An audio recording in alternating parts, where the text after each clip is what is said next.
This afternoon's story is once again from Fairy Tales by Terry Jones. He wrote these stories himself. They're like real fairy tales from the past. Today's story is called The Wine of Li Po. In the land of Li Po, they made a very special wine. It was deep red in color. It tasted like nectar and it kept forever. But it had one other quality which made it more special than any other wine in the world. Whoever drank the wine of Li Po would speak the truth, and only the truth, as long as its influence lasted. Now, you might think that a wine with such wonderful properties would be in great demand, and that the vineyards of Li Po would have had difficulty in producing enough grapes. But quite the reverse was true. It seemed that fewer and fewer people dared to drink the wine of Li Po for fear that they would have to tell the truth, and the cellars became filled with barrels and bottles of the wine that no one would buy. At length, there was only one winemaker left in the whole of Li Po. I cannot understand, he said, why everyone is so afraid of the truth. In my father's time, everyone drank the wine and enjoyed it. And if they had to tell the truth for half a day after, it was no matter to them. One day, however, the king of a distant country got to hear of the famous wine of Li Po. So he said to his Lord Chancellor, Lord Chancellor, it is time I found out who are my trusty subjects and who are not. I want you to arrange for everyone in my kingdom to drink the wine of Li Po and to present themselves to me for questioning. When the Lord Chancellor heard this command, he shook with fear, for he had many dark secrets that he dreaded the king might find out. But he smiled and said, An excellent idea, your majesty. May I be the first to try it out? Good, said the king. See to it straight away. So the Lord Chancellor ordered all the barrels of wine in Li Po to be brought up and carried in carts over the country to his own land. There the wine was put into bottles, and on every bottle was written somebody's name. Then the bottles were carefully placed in a huge rack in the main marketplace, and 7 soldiers were put on duty to guard them day and night. The Lord Chancellor, meanwhile, was racking his brains to think how he could avoid the test himself, for fear that he would reveal any of his own dark and guilty secrets to the king. So too were all the other members of the king's council, for they all had dark and guilty secrets. The same went for all the other lords and ladies and lawyers and doctors and innkeepers and shopkeepers. In fact, every single person in the land was trying his hardest to think how he could avoid drinking the wine of Li Po and having to tell the truth to the king. Then the Lord Chancellor hit upon a plan. He had a sleeping potion put into the guard's drink, and then at dead of night, when they had all fallen fast asleep, the Chancellor crept down to the market square and took the bottle of wine which bore his name, emptied it out, and refilled it with ordinary wine.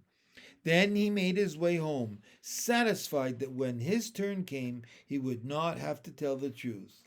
The same plan had also occurred to the other members of the king's council, and each one of them in turn crept down to the market square during the nights that followed, and each, unknown to the others, substituted ordinary wine in the bottle which bore his name. It was not long, of course, before word got out that the guards were asleep all night, and very soon all the other lords and ladies had taken the opportunity to do the self same thing. So too did all the lawyers and doctors and innkeepers and shopkeepers and craftsmen. In short, by the time the day of the tasting came, every one of those bottles of the wine of Li Po had been emptied and refilled with ordinary wine.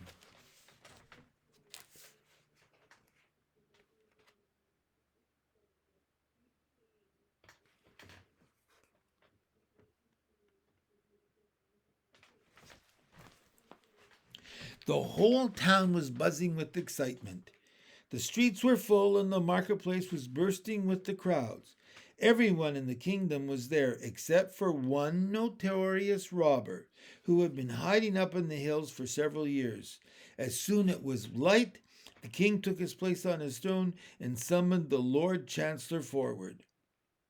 "My Lord Chancellor," he said, "since you are the most eminent of all of my subjects, you shall commence." The Lord Chancellor smiled, filled his goblet, and drank it down, and said, "Now I am ready to answer any questions you wish, your majesty." "Very well," said the king. "First tell me, are you a good and loyal subject?" "Indeed I am," replied the Lord Chancellor, although at that very moment he was plotting to overthrow the king.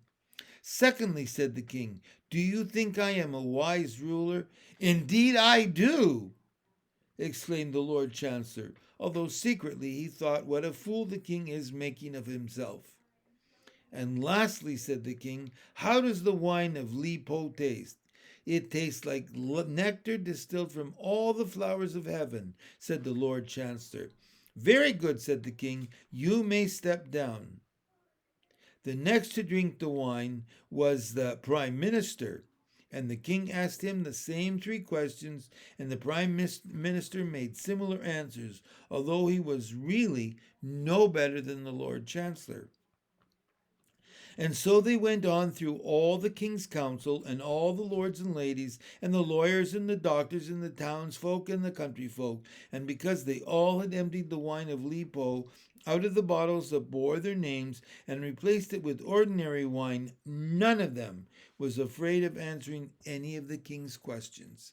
Well, the questioning went on all that day and all the next day and all the day after that, until, just as they were questioning the very last subject of all, some soldiers arrived with the robber whom they had caught stealing in broad daylight, while everyone was in the city. They hauled him up before the king, and the king ordered him to drink the wine of Li Po, and then answer the questions that he would put to him. Now the robber did not know that all the wine of Li Po had been poured away, and so he took the cup with fear and trembling. But he drank it all the same. Then he faced the king. "Firstly, are you a good and loyal subject?" asked the king. "You know me for what I am," replied the robber. "I've robbed your kingdom for many years." "Shame! Shame!" cried all the people. "Secondly, do you think I'm a wise ruler?" asked the king. "I've nothing to lose by telling the truth," replied the robber, "and the truth is, a wise ruler would decide for himself which of his subjects he could trust." "Traitor!" shouted the crowd. "Traitor!" "Lastly," said the king, "how does the wine of Li Po taste?" "I'm sure I don't know," replied the robber. "I've never tasted it, and this is just ordinary wine." At which words a silence fell over the marketplace, and everyone stared at the ground. And the king rose and said, "Is this the only person in my kingdom who dares to tell the truth?" There and then he dismissed the Lord Chancellor and appointed the robber in his place, saying, "I would rather be served by a thief than a hypocrite." And from that day forth, the wine of Li Po was never seen in his kingdom again, for it had served its purpose, even though not one drop of it had been drunk.